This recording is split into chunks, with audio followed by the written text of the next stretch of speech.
The British government has just lurched out of a horror fortnight, losing 2 senior ministers over serious misbehaviour.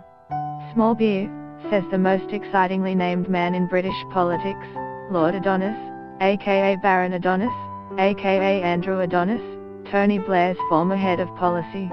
All governments lose cabinet ministers because they behave badly, he says. There are always more where they came from. The real crisis is, and always has been, Brexit. Britain is on the cusp of disaster, Lord Adonis says. It's 500 days since the country voted to leave the European Union, and the depth of the precipice opening under its feet is becoming clear. This is a genuine crisis, he says. A real and existential crisis, in historic terms. A complete redrawing of all international alliances and trading policies, as a nation. Leaving the EU is stupid and illiterate, he says. There is a cliff edge coming, either at the Brexit moment of March 2019 or after a 2-year transition period. When the country goes over that cliff edge into a hard Brexit outside Europe's single market and customs union, Lord Adonis says, there will likely be a serious economic crash. Get the latest news and updates emailed straight to your inbox. By submitting your email, you are agreeing to Fairfax Media's terms and conditions and privacy policy. But the crisis is more than an economic one. Politics in Britain is being strained and deformed, as politicians process their employers' demands. They are just not up to it, says Adam Bolton, a veteran Sky News presenter who has been reporting on politics since the Thatcher years.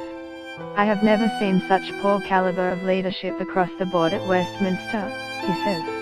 Given Britain is in the process of taking a serious existential decision for a generation that is extremely distressing, Lord Adonis is a little more generous.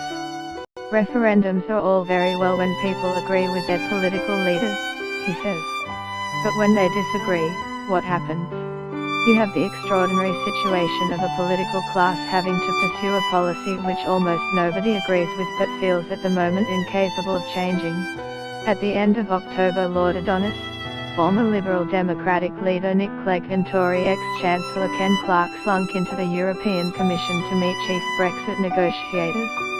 Asked if they were there for advice on how to stop Brexit, Clegg replied if only it were that easy, and Clarke joked, we are here to talk about cricket. But Lord Adonis is clear. He is building a rebel alliance. He wants to stop Brexit before it's too late. What I am playing for, an increasingly large number of sensible people in Westminster are playing for, across all parties including the Conservative Party, is basically trying to stop this madness, he says. Brexit has yet happened, but seismic tremors are already detectable. The British economy is now one of the poorest performers among its European contemporaries. A no-deal Brexit may lead to corporate flight from the city, the bedrock of London's corporate economy. This week the Bank of America announced the move of 200 sales and trading staff to Paris and Frankfurt, a down payment on its Brexit plan.